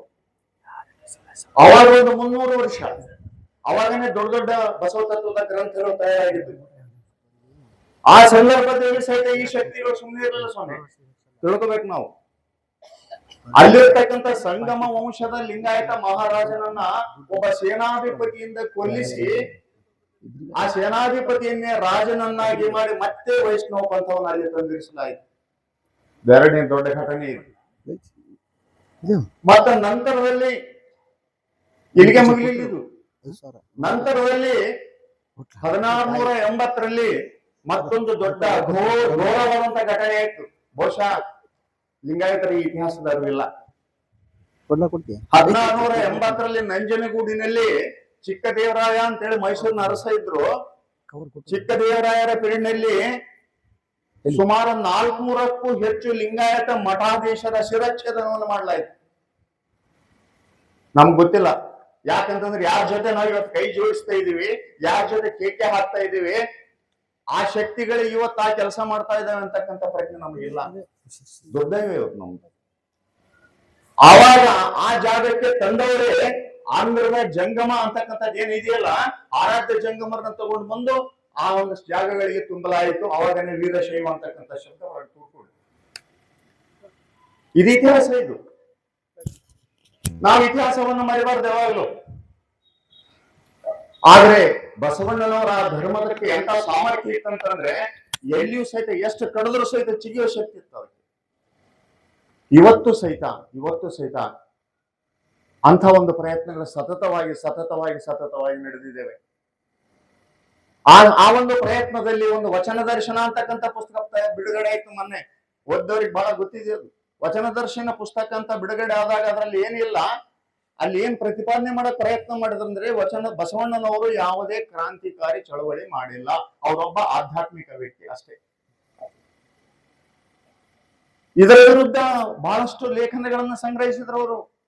ಯಾರು ಬಸವ ಸಿದ್ಧಾಂತಕ್ಕೆ ವಿರುದ್ಧವಾಗಿದ್ರು ಅವರೆಲ್ಲರ ಲೇಖನಗಳನ್ನ ಸಂಗ್ರಹಿಸಿ ಒಂದು ಪುಸ್ತಕ ತಂದ್ರು. ಸುಮಾರು 9 ಜಾಗಗಳಲ್ಲಿ ಅದು ಬಿಡುಗಡೆ ಆಯ್ತು. ಆ 9 ಜಾಗಗಳಲ್ಲಿ ಬಿಡುಗಡೆ ಆಗಿದ್ರೆ ಪರವಾಗಿಲ್ಲ, ಆ ಬಿಡುಗಡೆಗೆ ಯಾರು ಬಂದಿದ್ರು ಅಂತ ನೆನಪು ಮಾಡ್ಕೋಬೇಕು ನಾವು. ಆ ಬಿಡುಗಡೆ ಕಾರ್ಯಕ್ರಮಕ್ಕೆ ಬಂದವರು ಶರಣರ ಹತ್ಯಾಕಾಂಡಕ್ಕೆ ಕಾರಣರಾದಂತ ವಂಶಜರು. ನಮಗೆ ಅದು ಗೊತ್ತಾಗ್ಲಿಲ್ಲ ಎಷ್ಟು ಸಲ. ಅದಕ್ಕಾಗಿನೇ ಆ ವಿಷಯಗಳನ್ನೆಲ್ಲ ಹೆಕ್ಕಿ, ಯಾಕಂದ್ರೆ ಬಸವ ಚಳವಳಿ ಹೆಂಗೈತಂದ್ರೆ ಅದಕ್ಕಾಗಿ ನಮ್ಮ ಚಂದ್ರಶೇಖರ್ ದಾಮ್ಲೆ ಅಂತೇಳಿ ದಕ್ಷಿಣ ಕನ್ನಡ ಜಿಲ್ಲೆಯ ಒಬ್ಬ ಬ್ರಾಹ್ಮಣ ವ್ಯಕ್ತಿ ಬರೀತಾರೆ. ಆ ಲೇಖನ ಓದ್ಬೇಕು ನಾವು. ಎಷ್ಟು ಚಂದ ಬರೀತಾರೆ ಅಂದ್ರೆ ಅವರು ಬಸವಣ್ಣನವರ ಒಂದು ಮಾರ್ಗ ಏನೈತಲ್ಲ, ಇದು ಚಳವಳಿ, ಇದು ದಂಗೆ ಅಲ್ಲ ಅಂತ ಬರೀತಾರೆ ಅವರು. ದಂಗೆ ಅಂದ್ರೆ ಒಂದು ವ್ಯವಸ್ಥೆ ವಿರುದ್ಧ ದಂಗೆ ಎದ್ದು ಅಲ್ಲಿಗೆ ಸಮಾಪ್ತಿ ಆಗಿಬಿಡುತ್ತೆ, ಅರಸು ಸರಿಯಾಗಿ ಬಿಡ್ತಾನೆ. ಆದ್ರೆ ಈ ಚಳವಳಿ ಇತ್ತಲ್ಲ, ಈ ಚಳವಳಿ ಬಹಳಷ್ಟು ವಿಶಾಲವಾದ ಚಳವಳಿ. ಸತತವಾಗಿ ಇದನ್ನ ಮುಂದುವರಿಸಿಕೊಂಡು ಬರ್ತಕ್ಕಂಥ ಅವಶ್ಯಕತೆ ಇದೆ. ಯಾಕಂದ್ರೆ ಇಲ್ದಿದ್ರೆ ಮತ್ತೆ ಜಡ ಶಕ್ತಿಗಳು ಎದ್ದು ನಿಲ್ತಾವೆ ಅಂತಕ್ಕಂಥ ಮಾತನ್ನ ಚಂದ್ರಶೇಖರ್ ದಾಮ್ಲೆ ಅವರು ಬರೀತಾರೆ. ಬಸವಣ್ಣ ಅರ್ಥ ಆಗದೆ ಯಾರಿಗೆ ಅಂದ್ರೆ ಅಲ್ಲಿ ಪ್ರಜ್ಞೆ ಇದೆಯೋ ಅಲ್ಲಿ ಮಾತ್ರ ಅರ್ಥ ಆಗ್ತಾನೆ, ಇಲ್ದಿದ್ರೆ ಅರ್ಥ ಆಗೋದಿಲ್ಲ. ಈ ನೆಲೆಯಲ್ಲಿ ಬಸವಾದಿ ಶರಣರು ಕೊಟ್ಟಂತ ಸಿದ್ಧಾಂತ ಎಷ್ಟು ಚಂದಿತ್ತು, ಎಷ್ಟು ದೊಡ್ಡದಿತ್ತು ಅಂತ ಹೇಳಿದ್ರೆ, ಅಲ್ಲಿವರೆಗೆ ಇದ್ದಂತ ಆರಾಧನಾ ಮಾರ್ಗಗಳು ಎಲ್ಲವನ್ನ ಮೀರಿ ಇಷ್ಟಲಿಂಗದ ಪರಿಕಲ್ಪನೆಯನ್ನ ಕೊಟ್ಟರಲ್ಲ ಶರಣರು. ಎಲ್ಲಾ ಧರ್ಮ, ಜಾತಿ, ವರ್ಗ, ಪಂಗಡ ಎಲ್ಲವನ್ನ ಮೀರಿ ಧರ್ಮವು ಏನಾಗಿತ್ತು, ಕೆಲವು ಜಾತಿಗಳ ಹಿಡಿತದಲ್ಲಿತ್ತು. ಹೆಣ್ಮಕ್ಳಿಗೆ ಮೊದಲೇ ಮಾತು, ಈ ಭಾಗದಲ್ಲಿ ಕುಂತಂತ ಅರ್ಧ ಹೆಣ್ಮಕ್ಳಿಗೆ ಧಾರ್ಮಿಕ ಸ್ವಾತಂತ್ರ್ಯ ಇರಲಿಲ್ಲ. ಬಹುಶಃ ಈ ಪ್ರಜ್ಞೆಯನ್ನು ನಾವು ಮರ್ತು ಬಿಟ್ಟಿದ್ದೀವಿ. ಆದರೆ ಇವರಿಗೆಲ್ಲರಿಗೂ ಸ್ವತಂತ್ರ ಧಾರ್ಮಿಕ ಶಕ್ತಿಯನ್ನು ಕೊಟ್ಟಂತಹ ತಂದೆ ಯಾರಂದ್ರೆ ನಮ್ಮ ಬಸವಣ್ಣನವರು ಎಂಬುದನ್ನು ನೆನ್ಪಿಡ್ಬೇಕಾದದ್ದು ನಾವು. ಆ ಕಾರಣಕ್ಕೆ ಇದನ್ನ ಸಹಿಸಕ್ ಆಗ್ಲಿಲ್ಲ ಆ ಶಕ್ತಿಗಳಿಗೆ, ಇವತ್ತು ಸಹಿಸಕ್ ಆಗ್ತಾ ಇಲ್ಲ. ಮತ್ತೆ ಮತ್ತೆ ಇಂಥ ಪ್ರವಾಹಗಳನ್ನ ಬಿಡ್ತಾನೆ ಇರ್ತಾರೆ. ಆ ಕಾರಣಕ್ಕಾಗಿನೇ ಇಂಥದ್ದೊಂದು ಪುಸ್ತಕದಲ್ಲಿ ಸತ್ಯ ಮಿಥ್ಯ ಅಂತಕ್ಕಂಥ ಪುಸ್ತಕದಲ್ಲಿ ಯಾಂತೆಂತವ್ರು ಬರ್ದಾರ ಅಂತ ಹೇಳಿದ್ರೆ ಅದು ನೋಡ್ಬೇಕು. ನೀಲಗಂಗಯ್ಯ ಪೂಜಾರ್ ಅಂತೇಳಿ ಒಂದು ಲೇಖನ ಇದೆ, ಆ ಪುಸ್ತಕ ತಗೊಂಡು ಹೋದ್ರೆ ನೀವು. ಅವರು ನರಗುಂದದ MLA ಆಗಿದ್ರು, ಹುಟ್ಟಿನಿಂದ ಜಂಗಮ ಜಾತಿಯವರು. ಈ ತತ್ವವನ್ನ, ಈ ಚಳವಳಿಯನ್ನ ಹೆಂಗ್ ಹತ್ತಿಕ್ಕಿದ್ರು ಅಂತಕ್ಕಂಥದ್ನ 30 ಪುಟಗಳ ಪುಸ್ತಕದಲ್ಲಿ, ಆ ಲೇಖನದಲ್ಲಿ ಬರೀತಾರೆ. ನೋಡ್ಬೇಕು, ಯಾಕಂದ್ರೆ ಯಾವುದೇ ಒಬ್ಬ ನಿಜವಾದಂತ ಬಸವಾನ್ಯಾಯ ಆದ್ರೆ ರಕ್ತ ಕುದ್ದೋಗ್ಬಿಡ್ತೈತೆ ಅವ್ರು ಬರ್ದದ್ ನೋಡಿದ್ರೆ. ಇವತ್ತು ನಮಗೇನಾಗಿದೆ ಒಂದು ಒಂದು ಒಂದು ಘಟನೆ ಹೇಳ್ಬಿಡ್ತೇನೆ ಆ ಪುಸ್ತಕದಲ್ಲಿ ಬರೆದದ್ದವರು. ಧಾರವಾಡದ ಒಂದು ಏರಿಯಾ ಏನಿದೆಯಲ್ಲ ಅದರೊಳಗೆ ಒಂದು ಲಿಟಿಗೇಷನ್ ಅಡ್ವೊಕೇಟ್ ಅವರು ಆ ಲಿಟಿಗೇಷನ್ ಅನ್ನ ಹೈಕೋರ್ಟ್ ನಲ್ಲಿ ಕ್ಲಿಯರ್ ಮಾಡಿ ಕೊಟ್ಟಿದ್ರು. ಆ ಲಿಟಿಗೇಷನ್ ಇರ್ತಕ್ಕಂಥ ಜಾಗ ಇವತ್ತು ಲಕ್ಷ್ಮೀಪುರದ ಬಡಾವಣೆ ಅಂತ ಇದೆ ಧಾರವಾಡದಲ್ಲಿ. ಆ ಲಕ್ಷ್ಮೀಪುರ ಬಡಾವಣೆಯಲ್ಲಿ ಇರ್ತಕ್ಕಂಥ ನಿವಾಸಿಗಳೆಲ್ಲ ಸೇರಿ ಲಿಂಗಾಯತರಿಗೆ ಗುಡಿ ಕಟ್ಟ ಹುಚ್ಚು ಬಾಳಾರೆ ನಮಗೆ. ಒಂದು ಗಣೇಶನ ಗುಡಿ ಕಟ್ಟಿದ್ರು. ಗಣೇಶನ ಗುಡಿ ಕಟ್ಟಿದ ಮೇಲೆ ಅದ್ರ ಉದ್ಘಾಟನೆಗೆ ಇವ್ರಿಗೆ ಯಾರಿಗೆ ಮಂತ್ರ ಗೊತ್ತಿಲ್ಲ, ಏನು ಗೊತ್ತಿಲ್ಲ. ಮತ್ತೆ ಗೋಕರ್ಣದಿಂದ ಬ್ರಾಹ್ಮಣರನ್ನು ಕರೆಸಿದ್ರು. ಅದನ್ನ ಪೂಜಾ ಪುನಸ್ಕಾರ ಪ್ರಾಣ ಪ್ರತಿಷ್ಠಾಪನೆ ಮಾಡೋದಕ್ಕೆ ಪ್ರಾಣ ಪ್ರತಿಷ್ಠಾಪನೆ ಮಾಡಿಸಿದ್ರು. ಮಾಡಿಸಿದ ನಂತರ ಹಂಗೆ ನಮ್ಮವ್ರು ಹೆಂಗಂದ್ರೆ ಈ ಕಡೆ ಕೈ ಇಟ್ಟಿರ್ತಾರೆ, ಈ ಕಡೆ ಕೈ ಇಟ್ಟಿರ್ತಾರೆ. ಹೋಗಿ ಮಾಂತಪ್ಪಗಳನ್ನ ಕರೆದ್ರು, ಧಾರವಾಡದ ಮಾಂತಪ್ಪಗಳನ್ನ. ಧಾರವಾಡದ ಮಾಂತಪ್ಪಗಳು ಬಂದು ಒಳಗಡೆ ಪ್ರವೇಶ ಮಾಡ್ಬೇಕಂದಾಗ ಬಂದ ಆ ಗೋಕರ್ಣದ ಪೂಜಾರಿ ಅಡ್ಡ ಕೈ ಹಿಂಗಿಡ, ನೀವು ಒಳಗಡೆ ಪ್ರವೇಶ ಮಾಡುವಂತಿಲ್ಲ ಸರ್. ಇದು ಘಟನೆ ಇದೆ, ನಾನು ಹೇಳ್ತಾ ಇದ್ದೀನಿ. ನೀವು ಶೂದ್ರರು. ಮಹಾಂತಪ್ಪಗಳು ತಂದಂತ ಬಸವಣ್ಣನ ಫೋಟೋವನ್ನ ಅಧಿಕಾರಿಗಳ ಆಡಳಿತ ಅಧಿಕಾರಿಗಳ ಚಂಬರ್ಗೊಳಿತ ಹೊರತು ದೇವಾಲಯದಲ್ಲಿ ಕೂಡ್ಲಿಲ್ಲ. ನೆನ್ಪಿಟ್ಕೊಡ್ರಿ ಈ ಮಾತನ್ನ. ಇವತ್ತು ನಾವೇನ್ ಮಾಡ್ತಾ ಇದೀವಿ ಅಂದ್ರೆ ನಾವೆಲ್ಲರೂ ಸಹಿತ ಒಂದು ನಮ್ಮನ್ನ ಪಕ್ಕದಲ್ಲಿ ಕುಂದಿರ್ಸ್ಕೊಂಡಾರ ಅಂತ ತಿಳ್ಕೊಂಡಿವಿ. ಇಲ್ಲ ಇಲ್ಲ ಇಲ್ಲ, ಲಿಂಗಾಯತರು ಇವತ್ತು ಸಹಿತ ಶೂದ್ರರೇ. ಅವರ ದೃಷ್ಟಿಯಲ್ಲಿ ಇವತ್ತು ಸಹಿತ ಶೂದ್ರರೇ. ಮತ್ ಇನ್ನೊಂದು ಪ್ರಯತ್ನ ನಡೀತು. ಏನು? ವೇದ ಆಗಮ ಶಾಸ್ತ್ರ ಪುರಾಣಗಳಲ್ಲಿ ಇರುವುದೆಲ್ಲವೂ ಸಹಿತ ವಚನಗಳಲ್ಲಿ ಇದೆ. ಅವ್ರೇನ್ ಬ್ಯಾರೆ ಹೇಳಿಲ್ಲ ಬಸವಣ್ಣವರು. ಸಂಸ್ಕೃತದಲ್ಲಿ ಇದ್ದದನ್ನ ಕನ್ನಡಕ್ಕೆ ತಂದು ಹೇಳಿದ್ರು. ಇದು ಒಂದು ದೊಡ್ಡ ದಾಳಿ. ಇದೇನು ಸಣ್ಣ ದಾಳಿ ಅಲ್ಲ ಸ್ವಾಮಿ. ಅಪ್ಪ ಬಸವಣ್ಣವ್ರು ಏನು ಮಾಡಿದ್ರ? ವಿಚಾರ ಮಾಡ್ಬೇಕಲ್ಲ. ಇಲ್ಲ, ಬಸವಣ್ಣನವರು ವೇದ ಶಾಸ್ತ್ರ ಆಗಮ ಪುರಾಣಗಳನ್ನು ಒಂದು ಹಂತಕ್ಕೆ ಅವುಗಳಲ್ಲಿರ್ತಕ್ಕಂಥ ಸಾರವನ್ನ ಓದಿ ಅದನ್ನ ಹೌದು ಅಂತಾರೆ. ಎಲ್ಲಿ ಅಂದ್ರೆ ಒಬ್ಬನೇ ದೇವ ಈ ಸೃಷ್ಟಿಗೆ ಅನ್ನುವಲ್ಲಿ ವೇದವನ್ನ ಬಸವಣ್ಣನವರು ಒಪ್ತಾರೆ. ನೆನ್ಪಿಟ್ಕೊಡ್ರಿ. ಕೂಡಲ ಸಂಗನಲ್ಲದೆ ಇಲ್ಲವೆಂದಿತ್ತು ವೇದ. ಆದರೆ ಮುಂದೆ ಹೇಳ್ತಾರೆ ಅವರು, ವೇದಕ್ಕೆ ಒರೆಯ ಕಟ್ಟುವೆ, ಶಾಸ್ತ್ರಕ್ಕೆ ನಿಗಳು ನಿಕ್ಕುವೆ, ತರ್ಕದ ಭಾರ ಬೆನ್ನ ನೆತ್ತುವೆ. ಯಾಕೆ ಹೇಳಿದ್ರು? ಯಾಕೆ ಹೇಳಿದ್ರು? ಯಾಕೆ ಹೇಳಿದ್ರಂದ್ರೆ ವೇದಗಳಿಗೆ ಒಂದು ಮಾರ್ಗ ತಿಳಿದಿತ್ತು. ಏನಂದ್ರೆ ಶಿವನ ಸ್ಪಷ್ಟತೆ ಗೊತ್ತಿತ್ತು ಅವ್ರಿಗೆ. ಆದರೆ ಶಿವನ ಸ್ವರೂಪ ಅಂತರಂಗದಲ್ಲಿ ಮಾತ್ರ ಇದೆ, ಜ್ಞಾನದಲ್ಲಿ ಮಾತ್ರ ಇದೆ, ಅದು ಕ್ರಿಯಾ ಮಾರ್ಗದಲ್ಲಿ ಇಲ್ಲ ಅಂತಕ್ಕಂಥದ್ದನ್ನ ಅವ್ರು ನಂಬಿದ್ರು. ಅದಕ್ಕಾಗಿ ಶಿವ ಸ್ವರೂಪ ಹೆಂಗೈತೆ ಅಂತ ತಿಳ್ಕೊಬೇಕು ಲಿಂಗಾಯತರು ನಾವೆಲ್ಲ. ಬರೀ ಅಂತರಂಗದಲ್ಲಿ ಮಾತ್ರ ಇಲ್ಲ, ಬಹಿರಂಗದ ಸೃಷ್ಟಿಯಲ್ಲಿ ಎಲ್ಲವೂ ಸಹಿತ ಆತ ಅಡಗಿದ್ದಾನೆ. ನಿನ್ನ ಜ್ಞಾನ ನಿನ್ನ ಕ್ರಿಯೆ ಎರಡು ಒಂದಾದಾಗ ಮಾತ್ರ ಆ ಪರವಸ್ತು ನಿನ್ನ ಸಿಗ್ತತೆ, ಹೊರತು ಇಲ್ದಿದ್ರೆ ಇಲ್ಲ ಅಂತಕ್ಕಂಥ ಒಂದು ಪ್ರತಿಪಾದನೆಯನ್ನ ಮಾಡಿದವರು 12ನೇ ಶತಮಾನದ ಶರಣರು. ಅದಕ್ಕಾಗಿ ಒಳಗಿರ್ತಕ್ಕಂಥ ಜ್ಞಾನದ ಸ್ವರೂಪವಾದಂತ ಲಿಂಗವನ್ನ ಕರಸ್ಥಲಕ್ಕೆ ತಂದು ಕೊಟ್ರು. ಇಲ್ರಿ ಅವತ್ತು ಅವ್ರು ಹೇಳಿದ್ರು ಅದನ್ನ ಇವ್ರು ಹೇಳ್ಯಾರ? ಇಲ್ಲ. ವಿಚಾರ ಮಾಡಬೇಕು. ಉಪ್ಪರಗುಡಿಯ ಸೋಮಿ ದೇವಯ್ಯ ಅಂತೇಳಿ ಬಸವಣ್ಣನವರ ಕಾಲಕ್ಕೆ ಒಂದು ಕಳಸವನ್ನು ಇಟ್ಕೊಂಡು ಕುಣಿಯಂತ ವ್ಯಕ್ತಿ ಬರಿತಾನೆ ಇದನ್ನ. ಏನಂತ? ದೇವರ ಸ್ವರೂಪವನ್ನು ಹೇಳುವಾಗ ಒಬ್ಬ ಸಾಮಾನ್ಯ ವ್ಯಕ್ತಿಯನ್ನು ಬಸವಣ್ಣ ಎಷ್ಟು ಎತ್ತರಕ್ಕೆ ಹೋಯ್ತಿದ್ ನೋಡ್ರಿ ನೀವು. ಬೆಳಗು ನಷ್ಟವಾದಲ್ಲಿ ಕಳೆಂಗೆ ಸ್ಥಾನವಿಲ್ಲ. ಇಲ್ಲಿ ನೋಡಿ, ಇದು ಲೈಟ್ ಬೆಳಕತ್ತಿದೆ ನಮ್ಗೀಗ. ಬಸವಣ್ಣವ್ರ ಸಿದ್ಧಾಂತಕ್ಕೂ ವೇದಗಳ ಸಿದ್ಧಾಂತ ಕೇಳ್ತೀನಿ ನಾನೀಗ. ಈ ಬೆಳಕು ಹತ್ತಬೇಕಾದ್ರೆ ಇದು ಕಳೆ. ಇದು ಈ ಕಳೆ ಎಲ್ಲಿತ್ತಂತ ಹೇಳಿದ್ರೆ ಅದಕ್ಕೆ ಹಿಂದೆ ಸಂಪರ್ಕಿಸಿದ ವಿದ್ಯುತ್ ಶಕ್ತಿಯಲ್ಲಿ ಇದೆ. ಆ ವಿದ್ಯುತ್ ಶಕ್ತಿ ನಿರಾಕಾರ ಆಗಿರೋದ್ರಿಂದ ಅದು ತನ್ನ ಕಳೆಯನ್ನ ಹೆಂಗ್ ವ್ಯಕ್ತ ಮಾಡುತ್ತೆ ಅಂದ್ರೆ ಈ ಬಲ್ಪಿನ ಮೂಲಕ ವ್ಯಕ್ತ ಆಗಿದೆ. ಆ ಬೆಳಕೆ ನಷ್ಟ ಆಯ್ತಂತಂದ್ರೆ ಈ ಒಂದು ಬಲ್ಪಿಗೆ ಯಾವುದೇ ಅಸ್ತಿತ್ವ ಇಲ್ಲ. ಅದಕ್ಕಾಗಿ ದೇಹ ಅಂತಕ್ಕಂಥದ್ದು ಏನಿದೆಯಲ್ಲ, ಇದು ಸಾಕಾರ, ಒಳಗಿರ್ತಕ್ಕಂಥದ್ದು ದೈವ ಚೇತನ, ನಿರಾಕಾರ. ಇವೆರಡು ಕೂಡಿದ್ರೆ ಹೊರಗೆ ಬರ್ತಕ್ಕಂಥ ಮಹಾನ್ ಚೇತನವೇ ಲಿಂಗ. ಅದೇ ಸೃಷ್ಟಿಯ ಸ್ವರೂಪ ಅಂತಕ್ಕಂಥದ್ದನ್ನ ಹೇಳಿದವರು ಬಸವಾದಿ ಶರಣರು. ನೆನಪಿಟ್ಕೋಬೇಕಿದ್ರು. ಇದನ್ನು ವೇದಗಳಲ್ಲಿ ಎಲ್ಲಿಯೂ ಹೇಳಿಲ್ಲ, ಆಗಮಗಳಲ್ಲಿ ಎಲ್ಲಿಯೂ ಹೇಳಿಲ್ಲ, ಉಪನಿಷತ್ತುಗಳಲ್ಲಿ ಎಲ್ಲಿಯೂ ಹೇಳಿಲ್ಲ, ಶಾಸ್ತ್ರಗಳಲ್ಲಿ ಎಲ್ಲಿಯೂ ಹೇಳಿಲ್ಲ. ಬಹಳ ಘಂಟಾಘೋಷವಾಗಿ ಹೇಳ್ತೇನೆ. ಬೇಕಾದ್ರೆ ಯಾರಾದ್ರೂ ಚರ್ಚೆ ಬರ್ರಿ. ಇದನ್ನ ಯಾರಾದ್ರೂ ಪ್ರತಿಪಾದನೆ ಮಾಡೋರಿದ್ರೆ ಒಂದ್ ದಿವಸ ಸಪರೇಟ್ ಚರ್ಚೆ ಕೊಡೋಣ. ಮತ್ತು ಇಷ್ಟು ಸ್ಪಷ್ಟತೆ ಇದ್ದಾಗ ಸಹಿತ ನಮ್ಮ ಲಿಂಗಾಯತರಿಗೆ ಬಸವಣ್ಣನನ್ನ ಒಪ್ಪೋದಕ್ಕೆ ಆಗ್ತಾ ಇಲ್ಲ ಇವತ್ತು ಸಹಿತ. ಕಾರಣ ಇಷ್ಟೇ, ಇದರ ಮೂಲ ಸ್ವರೂಪ ಗೊತ್ತಿಲ್ಲ. ನಮ್ಮೊಳಗಿರುವ ಬೆಳಕನ್ನ ಕಂಡುಂಡು ಸುಂದರ ಜೀವನ ಸಾಗಿಸ್ಲಿ ಅಂತೇಳಿ ಬಸವಾದಿ ಶರಣರು ಏನ್ ಮಾಡಿದ್ರಂದ್ರೆ ಅಂಥದ್ದೊಂದು ಮಹಾನ್ ಧರ್ಮವನ್ನ ಕೊಟ್ರು. ಇವತ್ತು ಆ ಧರ್ಮ ಐತಪ್ಪ, ಈ ಧರ್ಮ ಎಲ್ಲರಿಗೂ ಸಿಗಲಿ, ಎಲ್ಲ ಜಾತಿಯವರಿಗೆ ಸಿಗಲಿ ಅಂತ ಹೋದ್ರೆ ಮತ್ತೊಂದು ಹುಯಿ ಲಭಿಸಿದ್ರು, ಧರ್ಮವನ್ನ ಒಡೆಯುತ್ತಿದ್ದಾರೆ. ಏನಾಗಿದೆ ಇವತ್ತು?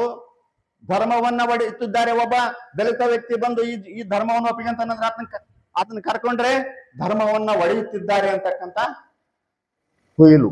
ಒಬ್ಬ ಸ್ತ್ರೀ ಬಂದು ನಾನು ನಿಮ್ಮ ಧರ್ಮಕ್ಕೆ ಬರ್ತಾನಂತ ಬಂದಾಗ ಕರ್ಕೊಂಡ್ರೆ ಏನಾಯ್ತು? ಇದು ಧರ್ಮವನ್ನ ಒಡೆದ ಸ್ಥಿತಿ. ಇವತ್ತು ಆ ಮಾತುಗಳು ಬರ್ತಾ ಇದ್ದಾವೆ. ಆದ್ರೆ ಒಡೆಯುವುದು ಯಾವುದು, ಕೂಡಿಸುವುದು ಯಾವುದು ಅಂತ ಗೊತ್ತಿಲ್ಲ. ಇವತ್ತು ತಿಳ್ಕೊಡ್ರಿ, 1.5 ಕೋಟಿ ಇರ್ತಕ್ಕಂಥ ಲಿಂಗಾಯತರು 66 ಲಕ್ಷಕ್ಕೆ ಬಂದಿದ್ದೀವಿ ನಾವು. ನಮ್ಮ ಮೀಸಲಾತಿ ಹಾಳಾಗ್ತಾ ಇದೆ ಅಂತೇಳಿ ಇವತ್ತು ಬೊಬ್ಬೆ ಇಡ್ತಕ್ಕಂಥವ್ರು ಯಾರು? ನಾವೇ ಅಲ್ಲ. ಗಾಣಿಗರೆಲ್ಲರೂ ಹಿಂದೂ ಗಾಣಿಗ, ಬಣಜಿಗರೆಲ್ಲರೂ ಹಿಂದೂ ಬಣಜಿಗ, ರೆಡ್ಡಿ ಅವರೆಲ್ಲರೂ ಹಿಂದೂ ರೆಡ್ಡಿ, ಸ್ವಾಮಿಗಳೆಲ್ಲರೂ ಹಿಂದೂ ಬೇಡ ಜಂಗಮ. ಎಲ್ಲೈತಿ ಲಿಂಗಾಯತ? ಯಾಕಾಯ್ತಿದು? ಒಡೆದವರು ಬಸವಾದಿ ಶರಣರ ಅನುಯಾಯಿಗಳು ಅಥವಾ ಒಡೆದುಕೊಂಡವರು ನಾವು? ವಿಚಾರ ಮಾಡ್ಬೇಕಲ್ಲ. ಸರಿ, ಇನ್ನೊಂದ್ಸಲ ಸಮೀಕ್ಷೆ ಮಾಡ್ರಿ ಅಂತ ಹೇಳಿದ್ರು, ಸಮೀಕ್ಷೆ ಮಾಡ್ತಾರೆ ಅಂತ ಇಟ್ಕೋಣ. ಸರ್ ಇದಾರೆ, ಇವತ್ತು ನಾಳೆ ಅಸೆಂಬ್ಲಿಯಲ್ಲಿ ಚರ್ಚೆ ಆಗ್ಬೋದು ಅದು. ಸರಿ, ಇನ್ನೊಂದ್ಸಲ ಸಮೀಕ್ಷೆ ಕೊಟ್ರಂತ ಇಟ್ಕೊಳ್ಳೋಣ, ಸರ್ಕಾರ ಒಪ್ಪಿಕೊಂಡು ಅದೇನಾದ್ರೂ ಬದಲಾವಣೆ ಆಗ್ತದೆ?